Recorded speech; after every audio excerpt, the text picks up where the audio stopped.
ਸਤਿ ਸ੍ਰੀ ਅਕਾਲ ਜੀ। ਚੜ੍ਹਦੀ ਕਲਾ ਟਾਈਮ ਟੀਵੀ ਵੇਖ ਰਹੇ ਸਾਰੇ ਦਰਸ਼ਕਾਂ ਦਾ ਸਵਾਗਤ ਹੈ ਨਾਰਥ ਅਮਰੀਕਾ ਨਿਊਜ਼ ਦੇ ਵਿੱਚ। ਮੈਂ ਹਾਂ ਤੁਹਾਡੇ ਨਾਲ ਮਨਦੀਪ ਕੌਰ ਖਾਲਸਾ ਤੇ ਸ਼ੁਰੂਆਤ ਵਿੱਚ ਇੱਕ ਨਜ਼ਰ ਮਾਰ ਲੈਂਦੇ ਹਾਂ ਖਾਸ ਖਬਰਾਂ ਤੇ।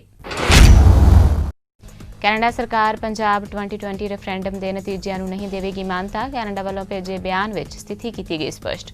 ਕੈਨੇਡਾ ਤੇ ਭਾਰਤ ਵਿਚਕਾਰ ਦੁਵੱਲੇ ਸੰਬੰਧ ਕੈਨੇਡਾ ਸਰਕਾਰ ਦੀ ਪਹਿਲੀ ਤਰਜੀਹ। ਕੈਨੇਡਾ ਦੇ ਚੀਫ ਪਬਲਿਕ ਹੈਲਥ ਅਫਸਰ ਡਾਕਟਰ ਥੈਰੇਸਾ ਟੈਮ ਨੇ ਦੇਸ਼ ਦੇ ਨੌਜਵਾਨਾਂ ਨੂੰ ਦਿੱਤੀ ਚੇਤਾਵਨੀ। ਕੋਵਿਡ-19 ਦੇ ਤਾਜ਼ਾ ਕੇਸਾਂ ਅਨੁਸਾਰ 20 ਤੋਂ 39 ਸਾਲ ਦੇ ਨੌਜਵਾਨਾਂ ਵਿੱਚ ਵੱਧ ਰਹੇ ਨੇ ਕੋਰੋਨਾ ਕੇਸ।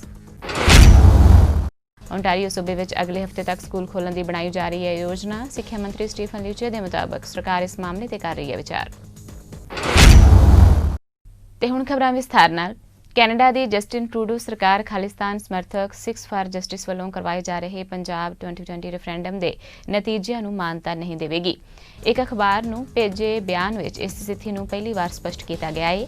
ਕੈਨੇਡਾ ਦੇ ਵਿਦੇਸ਼ ਮਹਿਕਮੇ ਦੇ ਬੁਲਾਰੇ ਨੇ ਨਵੰਬਰ ਮਹੀਨੇ ਵਿੱਚ ਹੋਣ ਵਾਲੇ ਜਨਮਤ ਸੰਗ੍ਰਹਿ ਬਾਰੇ ਕੈਨੇਡੀਅਨ ਸਰਕਾਰ ਦੇ ਰੁਖ ਬਾਰੇ ਸਵਾਲਾਂ ਦੇ ਈਮੇਲ ਜਵਾਬ ਵਿੱਚ ਕਿਹਾ ਹੈ ਕਿ ਕੈਨੇਡਾ ਭਾਰਤ ਦੀ ਪ੍ਰਭੂਸੱਤਾ, ਏਕਤਾ ਅਤੇ ਖੇਤਰੀ ਅਖੰਡਤਾ ਦਾ ਸਨਮਾਨ ਕਰਦਾ ਹੈ।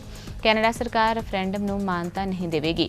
ਬੁਲਾਰੇ ਨੇ ਵੀ ਕਿਹਾ ਹੈ ਕਿ ਕੈਨੇਡਾ ਤੇ ਭਾਰਤ ਵਿਚਕਾਰ ਦੁਵੱਲੇ ਸੰਬੰਧ ਕੈਨੇਡਾ ਸਰਕਾਰ ਦੀ ਪਹਿਲੀ ਤਰਜੀਹ ਹੈ।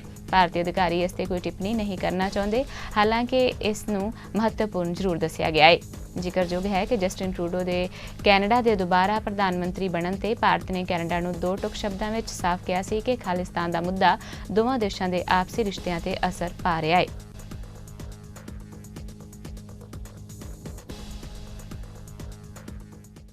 Professor Mohan Singh memorial foundation ਵੱਲੋਂ ਹਰ ਸਾਲ ਵਾਂਗ ਕਾਮਾਗਾਟਾ ਮਾਰੂ ਦੇ ਮਹਾਨ ਯੋਧਿਆਂ ਦੀ ਯਾਦ ਵਿੱਚ ਵੈਨਕੂਵਰ ਦੇ ਸਮੁੰਦਰੀ ਕੰਢੇ ਤੇ ਮੋਮਬੱਤੀਆਂ ਜਗਾ ਕੇ ਸਿਜਦਾ ਕੀਤਾ ਗਿਆ।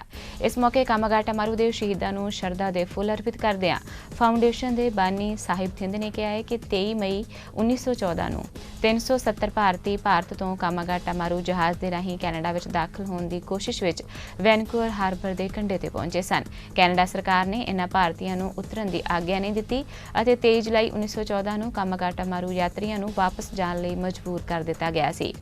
ਭਾਵੇਂ BC ਸਰਕਾਰ ਅਤੇ ਕੈਨੇਡਾ ਸਰਕਾਰ ਵੱਲੋਂ ਇਸ ਘਟਨਾ ਸੰਬੰਧੀ ਮੁਆਫੀ ਮੰਗ ਲਈ ਗਈ ਹੈ, ਪਰ ਉਹਨਾਂ ਕਿਹਾ ਹੈ ਕਿ ਅਸੀਂ ਮੰਗ ਕਰਦੇ ਹਾਂ ਕਿ ਇਨ੍ਹਾਂ ਯੋਧਿਆਂ, ਗਦਰੀ ਬਾਬਿਆਂ ਅਤੇ ਮਹਾਨ ਵਿਰਸੇ ਸੰਬੰਧੀ ਇਤਿਹਾਸ ਨੂੰ BC ਦੇ ਸਕੂਲਾਂ ਕਾਲਜਾਂ ਵਿੱਚ ਸਿਲੇਬਸ ਵਿੱਚ ਸ਼ਾਮਲ ਕੀਤਾ ਜਾਵੇ। ਉਹਨਾਂ ਫੈਡਰਲ ਸਰਕਾਰ ਅਤੇ ਵੈਨਕੂਵਰ ਕੌਂਸਲ ਕੋਲੋਂ ਵੀ ਮੰਗ ਕੀਤੀ ਕਿ ਵਾਟਰਫਰੰਟ ਰੋਡ ਦਾ ਨਾਮ ਬਦਲ ਕੇ ਕਾਮਾਗਾਟਾ ਮਾਰੂ ਰੋਡ ਕੀਤਾ ਜਾਵੇ। ਮੈਂਬਰ ਪਾਰਲੀਮੈਂਟ ਸੁਖ ਧਾਲੀਵਾਲ ਨੇ ਕਾਮਾਗਾਟਾ ਮਾਰੂ ਦੇ ਸ਼ਹੀਦਾਂ ਨੂੰ ਸਿਜਦਾ ਕਰਦਿਆਂ ਕਿਹਾ ਕਿ ਟਰੂਡੋ ਸਰਕਾਰ ਨੇ ਆਪਣੇ ਕੀਤੇ ਵਾਅਦੇ ਅਨੁਸਾਰ ਇਸ ਮੰਦਭਾਗੀ ਘਟਨਾ ਲਈ ਮੁਆਫੀ ਮੰਗ ਕੇ ਭਾਰਤੀ ਭਾਈਚਾਰੇ ਦੀਆਂ ਭਾਵਨਾਵਾਂ ਦਾ ਸਤਿਕਾਰ ਕੀਤਾ ਹੈ।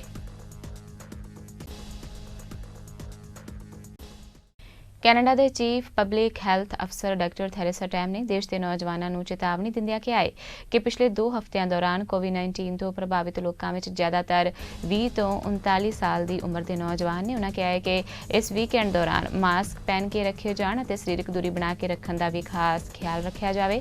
ਜ਼ਿਕਰਯੋਗ ਹੈ ਕਿ ਕੈਨੇਡਾ ਵਿੱਚ ਕੋਵਿਡ-19 ਦੇ 534 ਕੇਸ ਸਾਹਮਣੇ ਆਉਣ ਦੇ ਨਾਲ ਪ੍ਰਭਾਵਿਤ ਲੋਕਾਂ ਦੀ ਗਿਣਤੀ ਹੁਣ 1,13,208 ਤੱਕ ਪਹੁੰਚ ਗਈ ਹੈ। ਇਨ੍ਹਾਂ ਵਿੱਚੋਂ 98,873 ਪੀੜਤ ਠੀਕ ਹੋ ਚੁੱਕੇ ਨੇ। 8,881 ਲੋਕ ਇਸ ਵਾਇਰਸ ਕਾਰਨ ਆਪਣੀ ਜਾਨ ਗਵਾ ਚੁੱਕੇ ਨੇ। BC ਦੀ ਸੂਬਾਈ ਸਿਹਤ ਅਫਸਰ ਡਾਕਟਰ ਬੋਨੀ ਹੈਨਰੀ ਅਤੇ ਸਿਹਤ ਮੰਤਰੀ ਐਂਡਰੀਅਨ ਡਿਕਸ ਨੇ ਪ੍ਰੈਸ ਰਿਲੀਜ਼ ਵਿੱਚ ਦੱਸਿਆ ਹੈ ਕਿ ਸੂਬੇ ਵਿੱਚ ਕੋਰੋਨਾ ਵਾਇਰਸ ਦੇ 27 ਹੋਰ ਮਾਮਲੇ ਸਾਹਮਣੇ ਆਏ ਨੇ ਤੇ ਇੱਕ ਦੀ ਮੌਤ ਵੀ ਹੋਈ ਹੈ। ਇਸ ਤਰ੍ਹਾਂ BC ਵਿੱਚ ਕੋਵਿਡ-19 ਕੇਸਾਂ ਦੀ ਗਿਣਤੀ 3,419 ਹੋ ਗਈ ਹੈ। ਐਕਟਿਵ ਮਾਮਲਿਆਂ ਦੀ ਗਿਣਤੀ 294 ਹੈ। ਇਹਨਾਂ ਵਿੱਚੋਂ 12 ਪੀੜਤ ਹਸਪਤਾਲਾਂ ਵਿੱਚ ਦਾਖਲ ਨੇ ਤੇ 3 ICU ਵਿੱਚ ਦਾਖਲ ਨੇ। ਡਾਕਟਰ ਬੋਨੀ ਹੈਨਰੀ ਨੇ ਸੰਕੇਤ ਦਿੱਤੇ ਨੇ ਕਿ ਸੂਬੇ ਵਿੱਚ ਵੱਧ ਰਹੇ ਕੋਰੋਨਾ ਵਾਇਰਸ ਦੇ ਕੇਸਾਂ ਦੇ ਕਾਰਨ ਕੁਝ ਹੋਰ ਪਾਬੰਦੀਆਂ ਲਾਈਆਂ ਜਾ ਸਕਦੀਆਂ ਨੇ। ਕੈਨੇਡਾ ਦੇ ਸੂਬੇ ਬ੍ਰਿਟਿਸ਼ ਕੋਲੰਬੀਆ ਵਿੱਚ ਰਹਿੰਦੇ 59 ਸਾਲਾ ਪੰਜਾਬੀ ਨੂੰ ਜਹਾਜ਼ ਵਿੱਚ ਬਦਤਮੀਜ਼ੀ ਕਰਨ ਅਤੇ ਮਾਸਕ ਨਾ ਪਾਉਣ ਦੇ ਕਾਰਨ ਡਿਪੋਰਟ ਕੀਤਾ ਜਾਵੇਗਾ। ਪਿਛਲੇ ਮਹੀਨੇ Balvir Singh West jet flight ਦੇ ਰਾਹੀਂ ਸਫ਼ਰ ਕਰ ਰਿਹਾ ਸੀ ਕਿ ਬਲਵੀਰ ਨੇ ਜਹਾਜ਼ ਵਿੱਚ ਸਿਗਰਟ ਪੀਣ ਦੀ ਜਿੱਦ ਕੀਤੀ। ਸਟਾਫ ਨੇ ਦੱਸਿਆ ਹੈ ਕਿ ਉਸਦੇ ਹੱਥ ਵਿੱਚ ਸਿਗਰਟ ਸੀ ਅਤੇ ਕਿਸੇ ਨੇ ਉਹਨਾਂ ਨੂੰ ਇਸ ਬਾਰੇ ਸ਼ਿਕਾਇਤ ਕੀਤੀ। ਜਹਾਜ਼ ਸਟਾਫ ਨੇ ਉਸਨੂੰ ਸਮਝਾਇਆ ਕਿ ਜਹਾਜ਼ ਵਿੱਚ ਸਿਗਰਟ ਪੀਣ ਦੀ ਇਜਾਜ਼ਤ ਨਹੀਂ ਹੁੰਦੀ, ਪਰ ਉਸਨੇ ਕਿਸੇ ਦੀ ਨਹੀਂ ਸੁਣੀ। ਸਟਾਫ ਉਹਨਾਂ ਨੂੰ ਵਾਰ-ਵਾਰ ਬੇਨਤੀ ਕਰਦਾ ਰਿਹਾ ਕਿ ਉਹ ਮਾਸਕ ਲਗਾ ਕੇ ਰੱਖਣ, ਨਹੀਂ ਤਾਂ ਕੋਰੋਨਾ ਦੇ ਸ਼ਿਕਾਰ ਹੋ ਸਕਦੇ ਨੇ, ਪਰ ਉਸਦੀਆਂ ਸਾਰੀਆਂ ਗੱਲਾਂ ਅਣਸੁਣੀਆਂ ਕੀਤੀਆਂ। ਵੈਨਕੂਵਰ ਤੋਂ ਟੋਰਾਂਟੋ ਜਾ ਰਹੇ ਜਹਾਜ਼ ਨੂੰ ਵਿਨੀਪੈਗ ਰੋਕ ਕੇ ਬਲਵੀਰ ਨੂੰ ਜਹਾਜ਼ ਵਿੱਚੋਂ ਕੱਢ ਕੇ ਪੁਲਿਸ ਹਿਰਾਸਤ ਵਿੱਚ ਭੇਜ ਦਿੱਤਾ ਗਿਆ। ਬੀਤੇ ਦਿਨ ਜੱਜ ਨੇ ਬਲਵੀਰ ਨੂੰ ਭਾਰਤ ਡਿਪੋਰਟ ਹੋਣ ਦੀ ਸਜ਼ਾ ਸੁਣਾਈ। ਫਿਲਹਾਲ ਕੋਰੋਨਾ ਵਾਇਰਸ ਦੇ ਕਾਰਨ ਕੌਮਾਂਤਰੀ ਫਲਾਈਟਸ ਨਾ ਮਿਲਣ ਦੇ ਕਾਰਨ ਉਹ ਆਪਣੇ ਕਿਸੇ ਰਿਸ਼ਤੇਦਾਰ ਦੇ ਕੋਲ ਹੀ ਰਹੇਗਾ। ਓਨਟਾਰੀਓ ਵਿੱਚ ਬਹੁਤੇ ਖੇਤਰ ਸੂਬੇ ਦੇ ਮੁੜ ਆਰਥਿਕ ਗਤੀਵਿਧੀ ਖੋਲ੍ਹਣ ਦੀ ਯੋਜਨਾ ਦੇ ਅੰਤਿਮ ਪੜਾਅ ਵਿੱਚ ਦਾਖਲ ਹੋ ਰਹੇ ਨੇ, ਜਿਸ ਵਿੱਚ ਗ੍ਰੇਟਰ ਟੋਰਾਂਟੋ ਦੇ ਵੀ ਕੁਝ ਹਿੱਸੇ ਸ਼ਾਮਲ ਨੇ। ਯਾਰਕ, ਡਰਹਮ ਅਤੇ ਹਾਲਟਨ ਦੇ ਖੇਤਰ ਸਟੇਜ 3 ਵਿੱਚ ਸ਼ਾਮਲ ਹੋ ਗਏ ਨੇ। ਇਸ ਦੇ ਤਹਿਤ ਨਗਰਪਾਲਿਕਾਵਾਂ ਨੂੰ ਜਿਮ, ਸਪਾ ਅਤੇ ਫਿਲਮੀ ਥੀਏਟਰ ਸਮੇਤ ਹੋਰ ਕਾਰੋਬਾਰਾਂ ਨੂੰ ਖੋਲ੍ਹਣ ਦੀ ਹਰੀ ਝੰਡੀ ਮਿਲ ਗਈ ਹੈ। ਸਟੇਜ 3 ਤਹਿਤ ਹੁਣ ਬਾਰਸ ਅਤੇ ਰੈਸਟੋਰੈਂਟਸ ਨੂੰ ਇਨਡੋਰ ਡਾਈਨਿੰਗ ਵੀ ਦੁਬਾਰਾ ਸ਼ੁਰੂ ਹੋ ਸਕਦੀ ਹੈ ਅਤੇ ਇਨਡੋਰ ਵਿੱਚ 50 ਅਤੇ ਬਾਹਰ ਖੁੱਲ੍ਹੇ ਵਿੱਚ 100 ਲੋਕਾਂ ਦੇ ਇਕੱਠ ਨੂੰ ਇਜਾਜ਼ਤ ਵੀ ਮਿਲ ਸਕਦੀ ਹੈ। ਹਾਲਾਂਕਿ ਟੋਰਾਂਟੋ ਅਤੇ ਪੀਲ ਰੀਜਨ ਘੱਟੋ-ਘੱਟ ਅਗਲੇ ਹਫ਼ਤੇ ਤੱਕ ਸਟੇਜ 2 ਵਿੱਚ ਰਹਿਣਗੇ। ਇਸ ਵਿਚਕਾਰ ਟੋਰਾਂਟੋ ਦੇ ਮੇਅਰ ਜੌਨ ਟੋਰੀ ਤੇ ਬਰੈਂਪਟਨ ਦੇ ਮੇਅਰ ਪੈਟਰਿਕ ਬਰਾਊਨ ਦੋਵਾਂ ਨੇ ਬਾਰ ਅਤੇ ਇਨਡੋਰ ਡਾਈਨਿੰਗ ਲਈ ਸਖਤ ਨਿਯਮਾਂ ਦੀ ਵਕਾਲਤ ਕੀਤੀ ਹੈ, ਜਿਸ ਵਿੱਚ ਰੈਸਟੋਰੈਂਟ ਅਤੇ ਬਾਰਸ ਨੂੰ ਜਲਦ ਬੰਦ ਕਰਨ ਅਤੇ ਲੋਕਾਂ ਦੀ ਗਿਣਤੀ ਸੀਮਤ ਰੱਖਣਾ ਵੀ ਸ਼ਾਮਲ ਹੈ। ਪ੍ਰੀਮੀਅਰ ਡਗ ਫੋਰਡ ਨੇ ਸਪਸ਼ਟ ਕੀਤਾ ਹੈ ਕਿ ਬਾਰਸ ਅਤੇ ਰੈਸਟੋਰੈਂਟਸ ਦੇ ਲਈ ਕੋਈ ਵਾਧੂ ਉਪਾਅ ਸਥਾਨਕ ਜਨਤਕ ਸਿਹਤ ਅਧਿਕਾਰੀਆਂ ਦੀ ਜ਼ਿੰਮੇਵਾਰੀ ਹੋਵੇਗੀ। ਓਟਾਵਾ ਸ਼ਹਿਰ ਵਿੱਚ ਲਗਾਤਾਰ 6ਵੇਂ ਦਿਨ ਵੀ ਕੋਰੋਨਾ ਵਾਇਰਸ ਦੇ ਮਾਮਲੇ ਦੋਹਰੇ ਅੰਕਾਂ ਵਿੱਚ ਦਰਜ ਹੋਏ ਨੇ। ਓਟਾਵਾ ਪਬਲਿਕ ਹੈਲਥ ਨੇ 14 ਨਵੇਂ ਕੋਵਿਡ-19 ਮਾਮਲਿਆਂ ਦੀ ਜਾਣਕਾਰੀ ਦਿੱਤੀ ਹੈ। ਹਾਲਾਂਕਿ ਸ਼ਹਿਰ ਵਿੱਚ ਬੀਤੇ 24 ਘੰਟਿਆਂ ਵਿੱਚ ਕੋਵਿਡ-19 ਦੇ ਕਾਰਨ ਕੋਈ ਮੌਤ ਨਹੀਂ ਹੋਈ। ਇਸ ਤੋਂ ਪਹਿਲਾਂ 11 ਮਾਰਚ ਨੂੰ ਕੋਵਿਡ-19 ਦੇ ਪਹਿਲੇ ਮਾਮਲੇ ਤੋਂ ਲੈ ਕੇ ਹੁਣ ਤੱਕ ਓਟਾਵਾ ਵਿੱਚ ਕੋਰੋਨਾ ਵਾਇਰਸ ਦੇ 2334 ਪੁਸ਼ਟੀ ਕੀਤੇ ਮਾਮਲੇ ਸਾਹਮਣੇ ਆਏ ਨੇ, ਜਿਨ੍ਹਾਂ ਵਿੱਚ 263 ਮੌਤਾਂ ਵੀ ਸ਼ਾਮਲ ਨੇ। ਮੌਜੂਦਾ ਸਮੇਂ ਹਸਪਤਾਲ ਵਿੱਚ 9 ਕੋਰੋਨਾ ਵਾਇਰਸ ਮਰੀਜ਼ ਇਲਾਜ ਕਰਾ ਰਹੇ ਨੇ, ਜਿਨ੍ਹਾਂ ਵਿੱਚ 3 ਗੰਭੀਰ ਦੇਖਭਾਲ ਵਿੱਚ ਨੇ। ਓਟਾਵਾ ਵਿੱਚ ਇਸ ਸਮੇਂ ਕੋਵਿਡ-19 ਦੇ 193 ਸਰਗਰਮ ਮਾਮਲੇ ਨੇ। ਹੁਣ ਤੱਕ 1878 ਲੋਕ ਇਸ ਸੰਕਰਮਣ ਤੋਂ ਠੀਕ ਹੋ ਚੁੱਕੇ ਨੇ। ਓਟਾਵਾ ਸ਼ਹਿਰ ਵਿੱਚ ਦਰਜ ਹੋਏ ਨਵੇਂ ਮਾਮਲੇ 10 ਤੋਂ 59 ਸਾਲ ਦੀ ਉਮਰ ਦੇ ਨੇ। 10 ਤੋਂ 19 ਸਾਲ ਦੇ ਵਿਚਕਾਰ 3, 20 ਤੋਂ 29 ਸਾਲ ਦੇ 2 ਅਤੇ 30 ਤੋਂ 39 ਸਾਲ ਦੇ ਵੀ 2 ਮਾਮਲੇ ਸਾਹਮਣੇ ਆਏ ਨੇ। ਇਸ ਤੋਂ ਇਲਾਵਾ 40 ਤੋਂ 49 ਸਾਲ ਦੇ ਵਿਚਕਾਰ 5, ਜਦੋਂ ਕਿ 50 ਤੋਂ 59 ਸਾਲ ਦੇ 2 ਮਾਮਲੇ ਸਾਹਮਣੇ ਆਏ ਨੇ। ਓਨਟਾਰੀਓ ਸੂਬੇ ਵਿੱਚ ਅਗਲੇ ਹਫ਼ਤੇ ਤੱਕ ਸਕੂਲ ਖੋਲ੍ਹਣ ਦੀ ਯੋਜਨਾ ਨੂੰ ਅਮਲੀ ਰੂਪ ਦੇ ਦਿੱਤਾ ਜਾਵੇਗਾ। ਕੋਰੋਨਾ ਵਾਇਰਸ ਨੂੰ ਫੈਲਣ ਤੋਂ ਰੋਕਣ ਦੇ ਲਈ ਸਕੂਲਾਂ ਨੂੰ ਬੰਦ ਕਰ ਦਿੱਤਾ ਗਿਆ ਸੀ ਤਾਂ ਕਿ ਬੱਚਿਆਂ ਨੂੰ ਇਸ ਵਾਇਰਸ ਤੋਂ ਬਚਾਇਆ ਜਾ ਸਕੇ। ਸਿੱਖਿਆ ਮੰਤਰੀ ਸਟੀਫਨ ਲੀਚੇ ਨੇ ਕਿਹਾ ਹੈ ਕਿ ਸਰਕਾਰ ਇਸ ਮਾਮਲੇ ਤੇ ਵਿਚਾਰ ਕਰ ਰਹੀ ਹੈ ਅਤੇ ਸਿਹਤ ਸੰਬੰਧੀ ਪ੍ਰੋਟੋਕਾਲਸ ਨੂੰ ਧਿਆਨ ਵਿੱਚ ਰੱਖਦੇ ਹੋਏ ਸਕੂਲਾਂ ਨੂੰ ਮੁੜ ਖੋਲ੍ਹਣ ਤੇ ਯੋਜਨਾ ਬਣਾਈ ਜਾ ਰਹੀ ਹੈ ਤਾਂ ਕਿ ਬੱਚਿਆਂ ਦੀ ਪੜ੍ਹਾਈ ਵੀ ਖਰਾਬ ਨਾ ਹੋਵੇ ਤੇ ਉਹਨਾਂ ਨੂੰ ਵਾਇਰਸ ਤੋਂ ਵੀ ਬਚਾ ਕੇ ਰੱਖਿਆ ਜਾ ਸਕੇ। ਬੋਰਡ ਦੇ ਕੋਲ ਅਜੇ ਉਹਨਾਂ ਯੋਜਨਾਵਾਂ ਨੂੰ ਜਮ੍ਹਾਂ ਕਰਨ ਦੇ ਲਈ 4 ਅਗਸਤ ਤੱਕ ਦਾ ਸਮਾਂ ਹੈ, ਪਰ ਲੇਕਸ ਨੇ ਖੁਲਾਸਾ ਕੀਤਾ ਹੈ ਕਿ ਉਸ ਤੋਂ ਪਹਿਲਾਂ ਵੱਖ-ਵੱਖ ਨਿਯਮਾਂ ਦਾ ਐਲਾਨ ਕੀਤਾ ਜਾ ਸਕਦਾ ਹੈ, ਜਿਨ੍ਹਾਂ ਦੀ ਸਕੂਲਾਂ ਨੂੰ ਪਾਲਣਾ ਕਰਨੀ ਹੋਵੇਗੀ। ਸਕੂਲਾਂ ਨੂੰ ਮਾਸਕ, ਸਮਾਜਿਕ ਦੂਰੀ ਵਰਗੀਆਂ ਹਦਾਇਤਾਂ ਦੀ ਸਖਤੀ ਨਾਲ ਪਾਲਣਾ ਕਰਵਾਉਣੀ ਹੋਵੇਗੀ। ਜ਼ਿਕਰਯੋਗ ਹੈ ਕਿ ਓਨਟਾਰੀਓ ਦੇ ਮੁੱਖ ਮੰਤਰੀ ਕਹਿ ਚੁੱਕੇ ਨੇ ਕਿ ਉਹ ਸਤੰਬਰ ਤੱਕ ਸਕੂਲ ਖੋਲ੍ਹਣ ਦੀ ਇਜਾਜ਼ਤ ਦੇਣਗੇ ਤਾਂ ਕਿ ਬੱਚਿਆਂ ਦੀ ਪੜ੍ਹਾਈ ਜਾਰੀ ਰਹੇ। ਬੱਚਿਆਂ ਨੂੰ ਹਫ਼ਤੇ ਵਿੱਚ 5 ਦਿਨ ਸਕੂਲ ਸੱਦਿਆ ਜਾਵੇਗਾ ਤੇ ਇਸ ਸਮੇਂ ਬਹੁਤ ਜ਼ਿਆਦਾ ਧਿਆਨ ਵੀ ਰੱਖਿਆ ਜਾਵੇਗਾ। ਅਮਰੀਕਾ ਵਿੱਚ ਕੋਰੋਨਾ ਵਾਇਰਸ ਰੁਕਣ ਦਾ ਨਾਮ ਨਹੀਂ ਲੈ ਰਿਹਾ। ਅਮਰੀਕਾ ਵਿੱਚ ਹਰ ਦਿਨ ਪੀੜਤਾਂ ਦੀ ਗਿਣਤੀ ਵਧ ਰਹੀ ਹੈ। ਸੰਕਰਮਿਤ ਲੋਕਾਂ ਦੀ ਗਿਣਤੀ 42 ਲੱਖ ਨੂੰ ਪਾਰ ਕਰ ਗਈ ਹੈ। ਪਿਛਲੇ 24 ਘੰਟਿਆਂ ਵਿੱਚ ਅਮਰੀਕਾ ਵਿੱਚ ਕੋਰੋਨਾ ਵਾਇਰਸ ਦੇ 76,000 ਨਵੇਂ ਮਾਮਲੇ ਸਾਹਮਣੇ ਆਏ ਨੇ। ਅਮਰੀਕਾ ਵਿੱਚ ਕੋਰੋਨਾ ਦੇ ਕਾਰਨ ਹੁਣ ਤੱਕ ਕੁੱਲ 1,48,000 ਲੋਕਾਂ ਦੀ ਮੌਤ ਹੋ ਚੁੱਕੀ ਹੈ। ਕੋਰੋਨਾ ਦੇ ਸਭ ਤੋਂ ਵੱਧ ਮਾਮਲੇ ਅਮਰੀਕਾ ਵਿੱਚ ਹੀ ਸਾਹਮਣੇ ਆਏ ਨੇ ਤੇ ਇਸ ਦੇ ਕਾਰਨ ਹੋਈਆਂ ਮੌਤਾਂ ਦੇ ਮਾਮਲੇ ਵਿੱਚ ਹੀ ਅਮਰੀਕਾ ਹੀ ਅੱਗੇ ਹੈ। ਰਾਸ਼ਟਰਪਤੀ ਟਰੰਪ ਵੀ ਨਿਯਮਿਤ ਰੂਪ ਨਾਲ ਕੋਰੋਨਾ ਟੈਸਟ ਕਰਵਾਉਂਦੇ ਰਹਿੰਦੇ ਨੇ ਕਿਉਂਕਿ ਵਾਈਟ ਹਾਊਸ ਦੇ ਕਈ ਮੈਂਬਰ ਕੋਰੋਨਾ ਪੀੜਤ ਪਾਏ ਗਏ ਸਨ। ਅਮਰੀਕਾ ਵੱਲੋਂ ਹੁਣ 33,593 ਭਾਰਤੀਆਂ ਨੂੰ ਰਿਪੋਰਟ ਕਰਨ ਦੀ ਤਿਆਰੀ ਕੀਤੀ ਜਾ ਰਹੀ ਹੈ। ਉੱਥੋਂ ਵਾਪਸ ਭੇਜੇ ਜਾਣ ਵਾਲੇ ਭਾਰਤੀਆਂ ਵਿੱਚ ਬਹੁਤੇ ਪੰਜਾਬੀ ਨੇ। ਅਮਰੀਕਾ ਪ੍ਰਸ਼ਾਸਨ ਕੋਲੋਂ ਇਹ ਜਾਣਕਾਰੀ ਨਾਰਥ ਅਮਰੀਕਨ ਪੰਜਾਬੀ ਐਸੋਸੀਏਸ਼ਨ ਦੇ ਕਾਰਜਕਾਰੀ ਡਾਇਰੈਕਟਰ ਵੱਲੋਂ ਫਰੀडम ਆਫ ਇਨਫੋਰਮੇਸ਼ਨ ਐਕਟ ਦੇ ਤਹਿਤ ਮੰਗੀ ਗਈ ਸੀ। ਇਸ ਜਾਣਕਾਰੀ ਦਾ ਜਵਾਬ ਸੰਬੰਧਿਤ ਵਿਭਾਗ ਵੱਲੋਂ ਦਿੱਤਾ ਗਿਆ ਹੈ। ਇਸ ਨਾਲ 3 ਸਫ਼ਿਆਂ ਦੀ ਸੂਚੀ ਵੀ ਦਿੱਤੀ ਗਈ ਹੈ, ਜਿਨ੍ਹਾਂ ਜੇਲ੍ਹਾਂ ਜਾਂ ਹੋਰ ਕੈਂਪਾਂ ਵਿੱਚ ਇਹਨਾਂ ਭਾਰਤੀਆਂ ਨੂੰ ਬੰਦ ਰੱਖਿਆ ਹੋਇਆ ਹੈ। ਅਮਰੀਕੀ ਪ੍ਰਸ਼ਾਸਨ ਵੱਲੋਂ ਦਿੱਤੀ ਗਈ ਜਾਣਕਾਰੀ ਦੇ ਅਨੁਸਾਰ ਜਿਹੜੇ ਭਾਰਤੀਆਂ ਨੂੰ ਰਿਪੋਰਟ ਕਰਨ ਦੀ ਤਿਆਰੀ ਕੀਤੀ ਜਾ ਰਹੀ ਹੈ, ਇਹਨਾਂ ਰਿਪੋਰਟ ਕੀਤੇ ਜਾਣ ਵਾਲੇ ਭਾਰਤੀਆਂ ਤੋਂ ਇਲਾਵਾ ਹੋਰ ਵੀ ਬਹੁਤ ਸਾਰੇ ਅਜਿਹੇ ਭਾਰਤੀ ਮੂਲ ਦੇ ਲੋਕ ਨੇ ਜਿਹੜੇ ਅਮਰੀਕਾ ਦੀਆਂ ਜੇਲ੍ਹਾਂ ਵਿੱਚ ਨਜ਼ਰਬੰਦ ਨੇ। ਜਾਣਕਾਰੀ ਅਨੁਸਾਰ ਇਸ ਸੂਚੀ ਵਿੱਚ ਉਹਨਾਂ ਪੰਜਾਬੀਆਂ ਦੀ ਗਿਣਤੀ ਨੂੰ ਜ਼ਿਆਦਾ ਦੱਸਿਆ ਜਾ ਰਿਹਾ ਹੈ ਜਿਹੜੇ ਗੈਰ ਕਾਨੂੰਨੀ ਢੰਗ ਦੇ ਨਾਲ ਅਮਰੀਕਾ ਵਿੱਚ ਦਾਖਲ ਹੋਏ ਸਨ।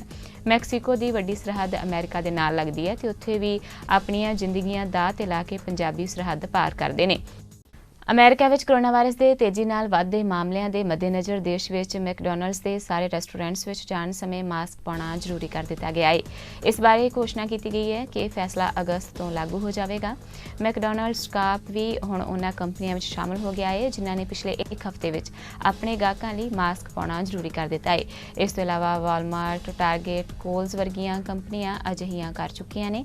ਮੈਕਡੋਨਲਡਸ ਅਮਰੀਕੀ ਪ੍ਰਧਾਨ ਜੋ ਐਲਿੰਗਰ ਅਤੇ ਨੈਸ਼ਨਲ ਫਰੈਂਚਾਈਜ਼ੀ ਲੀਡਰਸ਼ਿਪ ਅਲਾਇੰਸ ਦੇ ਇੱਕ ਬਿਆਨ ਵਿੱਚ ਕਿਹਾ ਗਿਆ ਹੈ ਕਿ ਸਾਰੇ ਕਾਮੇ ਅਤੇ ਗਾਹਕਾਂ ਦੀ ਸੁਰੱਖਿਆ ਸੁਨਿਸ਼ਚਿਤ ਕਰਨਾ ਮਹੱਤਵਪੂਰਨ ਹੈ।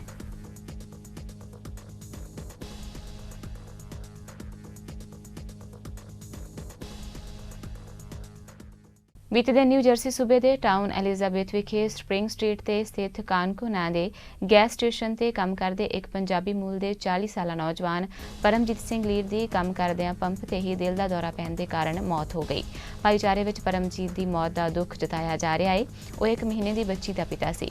ਪ੍ਰਾਪਤ ਜਾਣਕਾਰੀ ਮੁਤਾਬਕ ਪੰਜਾਬ ਤੋਂ ਅਪਰਿਆ ਨਾਲ ਪਿਛੋਕੜ ਰੱਖਣ ਵਾਲੇ ਅਮਰੀਕੀ ਨਾਗਰਿਕ ਪਰਮਜੀਤ ਰੋਜ਼ਾਨਾ ਤੜਕੇ 4 ਵਜੇ ਤੋਂ ਲੈ ਕੇ ਦੁਪਹਿਰ ਦੇ 2 ਵਜੇ ਤੱਕ ਡਿਊਟੀ ਕਰਦੇ ਸੀ, ਪਰ ਅਚਾਨਕ ਹੀ ਸਵੇਰ ਦੇ 5:30 ਵਜੇ ਇੱਕ ਗੋਰਾ ਅਮਰੀਕਨ ਗੱਡੀ ਵਿੱਚ ਗੈਸ ਪਾਉਣ ਲਈ ਆਇਆ ਤਾਂ ਉਸ ਕੋਲੋਂ ਤੇਲ ਪਾਉਣ ਲਈ ਪੰਪ ਦੀ ਨੋਜ਼ਲ ਵੀ ਨਹੀਂ ਲੱਗੀ ਤੇ ਉਹ ਉੱਥੇ ਹੀ ਡਿੱਗ ਪਿਆ। ਗੋਰੇ ਵੱਲੋਂ ਪੁਲਿਸ ਨੂੰ ਫੋਨ ਕਰਨ ਤੇ ਉਸ ਨੂੰ ਸਥਾਨਕ ਐਲਿਜ਼ਾਬੈਥ ਦੇ ਹਸਪਤਾਲ ਲਿਜਾਇਆ ਗਿਆ, ਜਿੱਥੇ ਡਾਕਟਰਾਂ ਨੇ ਉਸ ਨੂੰ ਮ੍ਰਿਤਕ ਐਲਾਨ ਦਿੱਤਾ। ਅਮਰੀਕੀ ਵਿਦੇਸ਼ ਵਿਭਾਗ ਨੇ ਚੀਨ ਤੇ ਦੋਸ਼ ਲਾਉਂਦੇ ਹੋਏ ਕਿਹਾ ਹੈ ਕਿ ਉਹ ਅਮਰੀਕਾ ਵਿੱਚ ਵੱਡੇ ਪੈਮਾਨੇ ਤੇ ਨਾਜਾਇਜ਼ ਜਾਸੂਸੀ ਅਤੇ ਪ੍ਰਭਾਵ ਬਣਾਉਣ ਦੇ ਕੰਮ ਵਿੱਚ ਸਾਲਾਂ ਤੋਂ ਲੱਗਾ ਹੋਇਆ ਹੈ। ਚੀਨੀ ਕਮਿਊਨਿਸਟ ਪਾਰਟੀ ਵੱਲੋਂ ਕੀਤੀ ਗਈ ਇਸ ਚੋਰੀ ਦੇ ਕਾਰਨ ਹਜ਼ਾਰਾਂ ਲੱਖਾਂ ਨੌਕਰੀਆਂ ਖਤਮ ਹੋ ਗਈਆਂ ਨੇ ਅਤੇ ਪੂਰੇ ਯੂਰਪ ਅਤੇ ਅਮਰੀਕਾ ਵਿੱਚ ਸਖਤ ਮਿਹਨਤ ਕਰਨ ਵਾਲੇ ਲੋਕਾਂ ਦੇ ਲਈ ਚੰਗਾ ਰੁਜ਼ਗਾਰ ਚੋਰੀ ਹੋਇਆ ਹੈ। ਅਮਰੀਕਾ ਅਤੇ ਚੀਨ ਦਰਮਿਆਨ ਰਿਸ਼ਤਿਆਂ ਦੀ ਸ਼ੁਰੂਆਤ 1970 ਵਿੱਚ ਪਾਕਿਸਤਾਨ ਰਾਹੀਂ ਸ਼ੁਰੂ ਹੋਈ। ਇਸ ਦੇ 7 ਸਾਲਾਂ ਬਾਅਦ ਹੀ ਦੋਨਾਂ ਦੇਸ਼ਾਂ ਵਿਚਾਲੇ ਪੂਰੀ ਤਰ੍ਹਾਂ ਨਾਲ ਕੂਟਨੀਤਿਕ ਸੰਬੰਧ ਸਥਾਪਿਤ ਹੋ ਗਏ। ਅਮਰੀਕੀ ਡੈਮੋਕ੍ਰੈਟਿਕ ਰਾਸ਼ਟਰਪਤੀ ਨੇ 636 ਬਿਲੀਅਨ ਅਮਰੀਕੀ ਡਾਲਰ ਦਾ ਵਪਾਰਕ ਸਮਝੌਤਾ ਚੀਨ ਨਾਲ ਕੀਤਾ। ਇਹ ਪੂਰੀ ਤਰ੍ਹਾਂ ਨਾਲ ਚੀਨ ਦੇ ਪੱਖ ਵਿੱਚ ਝੁਕਿਆ ਹੋਇਆ ਸੀ, ਪਰ 50 ਸਾਲ ਬਾਅਦ ਅਮਰੀਕਾ ਚੀਨ ਦੇ ਰਿਸ਼ਤਿਆਂ ਵਿੱਚ ਸਭ ਤੋਂ ਵੱਡਾ ਬਦਲਾਅ ਆਇਆ ਹੈ ਤੇ ਚੀਨ ਪ੍ਰਤੀ ਅਮਰੀਕਾ ਦੀ ਨੀਤੀ ਹੁਣ ਬਦਲ ਗਈ ਹੈ।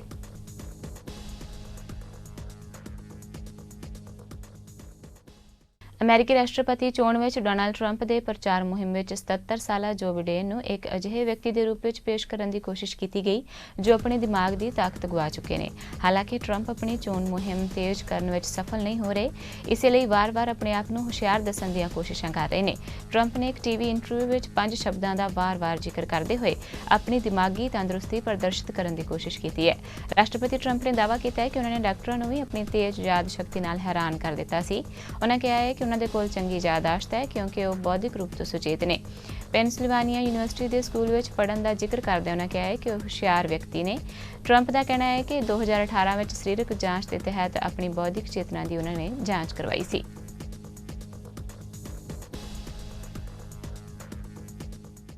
ਚੀਨ ਦੀ ਇੱਕ ਖੋਜਕਰਤਾ ਨੂੰ ਚੀਨੀ ਫੌਜ ਨਾਲ ਸੰਬੰਧਾਂ ਦੀ ਜਾਣਕਾਰੀ ਵੀਜ਼ਾ ਅਰਜ਼ੀ ਵਿੱਚ ਨਾ ਦੇਣ ਦੇ ਦੋਸ਼ ਵਿੱਚ ਉੱਤਰੀ ਕੈਲੀਫੋਰਨੀਆ ਦੀ ਜੇਲ੍ਹ ਵਿੱਚ ਬੰਦ ਕੀਤਾ ਗਿਆ ਹੈ ਤੇ ਉਸ ਨੂੰ ਸੰਘੀ ਅਦਾਲਤ ਵਿੱਚ ਪੇਸ਼ ਕੀਤਾ ਜਾ ਸਕਦਾ ਹੈ। ਸੈਕਰਾਮੈਂਟੋ ਕਾਉਂਟੀ ਜੇਲ੍ਹ ਦੇ ਰਿਕਾਰਡ ਅਨੁਸਾਰ ਜੁਆਨ ਤਾਂਗ ਨੂੰ ਅਮਰੀਕੀ ਮਾਰਸ਼ਲ ਸੇਵਾ ਨੇ ਗ੍ਰਿਫਤਾਰ ਕੀਤਾ ਹੈ। ਅਜੇ ਸਪਸ਼ਟ ਨਹੀਂ ਹੈ ਕਿ ਕੀ ਉਸ ਕੋਲ ਕੋਈ ਵਕੀਲ ਹੈ ਜਾਂ ਉਸ ਵੱਲੋਂ ਬਿਆਨ ਦੇ ਸਕੇ। ਨਿਆਂ ਮੰਤਰਾਲਾ ਨੇ ਤਾਂਗ ਅਤੇ ਅਮਰੀਕਾ ਵਿੱਚ ਰਹਿ ਰਹੇ 3 ਹੋਰ ਮਾਹਰਾਂ ਦੇ ਖਿਲਾਫ ਦੋਸ਼ਾਂ ਦੀ ਘੋਸ਼ਣਾ ਕਰਦੇ ਹੋਏ ਕਿਹਾ ਹੈ ਕਿ ਉਹਨਾਂ ਨੇ ਚੀਨ ਦੀ ਪੀਪਲਜ਼ ਲਿਬਰੇਸ਼ਨ ਆਰਮੀ ਦੇ ਮੈਂਬਰ ਦੇ ਆਪਣੇ ਦਰਜੇ ਨੂੰ ਲੁਕਾਇਆ ਹੈ। ਸਾਰਿਆਂ ਤੇ ਵੀਜ਼ਾ ਤੋਂ ਖਤੜੀ ਦੇ ਦੋਸ਼ ਲਾਏ ਨੇ। ਤਾਂਗ ਦੀ ਗ੍ਰਿਫਤਾਰੀ ਵਿਚਾਰਾਂ ਵਿੱਚ ਸਭ ਤੋਂ ਬਾਅਦ ਹੋਈ ਹੈ। ਇਸ ਤੋਂ ਪਹਿਲਾਂ ਨਿਆਂ ਮੰਤਰਾਲਾ ਨੇ ਸਾਨ ਫਰਾਂਸਿਸਕੋ ਵਿੱਚ ਚੀਨ ਦੇ ਵਣਜ ਦੂਤਘਰ ਦੇ ਇੱਕ ਭਗੌੜੇ ਨੂੰ ਸ਼ਰਨ ਦੇਣ ਦਾ ਦੋਸ਼ ਲਾਇਆ ਸੀ। ਨਿਆਂ ਮੰਤਰਾਲੇ ਨੇ ਕਿਹਾ ਹੈ ਕਿ ਤਾਂਗ ਨੇ ਕੈਲੀਫੋਰਨੀਆ ਯੂਨੀਵਰਸਿਟੀ ਵਿੱਚ ਕੰਮ ਕਰਨ ਦੀ ਯੋਜਨਾ ਲਈ ਪਿਛਲੇ ਸਾਲ ਅਕਤੂਬਰ ਵਿੱਚ ਜੋ ਵੀਜ਼ਾ ਅਰਜ਼ੀ ਦਿੱਤੀ ਸੀ ਉਸ ਵਿੱਚ ਫੌਜ ਨਾਲ ਆਪਣੇ ਸਬੰਧਾਂ ਬਾਰੇ ਵਿੱਚ ਝੂਠ ਬੋਲਿਆ ਗਿਆ ਸੀ ਤੇ ਇਸ ਦੇ ਕਈ ਮਹੀਨਿਆਂ ਬਾਅਦ FBI ਇੰਟਰਵਿਊ ਵਿੱਚ ਵੀ ਇਸ ਬਾਰੇ ਝੂਠ ਬੋਲਿਆ।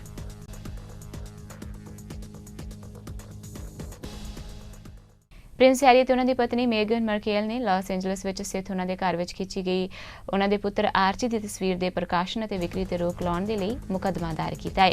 ਉਹਨਾਂ ਦਾ ਕਹਿਣਾ ਹੈ ਕਿ ਉਹਨਾਂ ਦੀ ਨਿੱਜਤਾ ਵਿੱਚ ਘੁਸਪੈਠ ਕਰਦੇ ਹੋਏ ਇਹ ਤਸਵੀਰ ਖਿੱਚੀ ਗਈ ਹੈ।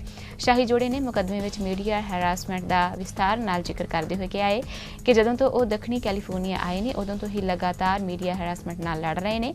ਮੁਕੱਦਮੇ ਵਿੱਚ ਇਹ ਵੀ ਕਿਹਾ ਗਿਆ ਹੈ ਕਿ 14 ਮਹੀਨੇ ਦੀ ਬੱਚੀ ਦੀ ਉਸਦੇ ਆਪਣੇ ਘਰ ਨਿੱਜਤਾ ਵਿੱਚ ਲਗਾਤਾਰ ਘੁਸਪੈਠ ਕਰਕੇ ਲਾਭ ਕਮਾਉਣ ਦੇ ਮੀਡੀਆ ਦੇ ਲਗਾਤਾਰ ਅਤੇ ਹੈਰਾਨ ਕਰਨ ਵਾਲੇ ਯਤਨਾਂ ਦੇ ਕਾਰਨ ਹੀ ਇਹ ਕਦਮ ਚੁੱਕਣਾ ਪਿਆ ਹੈ।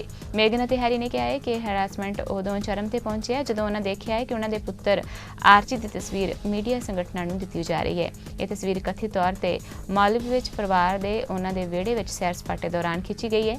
ਮੁਕੱਦਮੇ ਵਿੱਚ ਤਸਵੀਰ ਖਿੱਚਣ ਵਾਲਿਆਂ ਦੀ ਪਛਾਣ ਕਰਨ ਅਤੇ ਅਦਾਲਤ ਤੋਂ ਆਰਚੀ ਦੀਆਂ ਸਾਰੀਆਂ ਤਸਵੀਰਾਂ ਤੇ ਪਾਬੰਦੀ ਲਾਉਣ ਅਤੇ ਉਹਨਾਂ ਦੇ ਪਰਿਵਾਰ ਦੇ ਹੈਰਾਸਮੈਂਟ ਨੂੰ ਬੰਦ ਕਰਨ ਦਾ ਹੁਕਮ ਦੇਣ ਦੀ ਮੰਗ ਕੀਤੀ ਗਈ ਹੈ।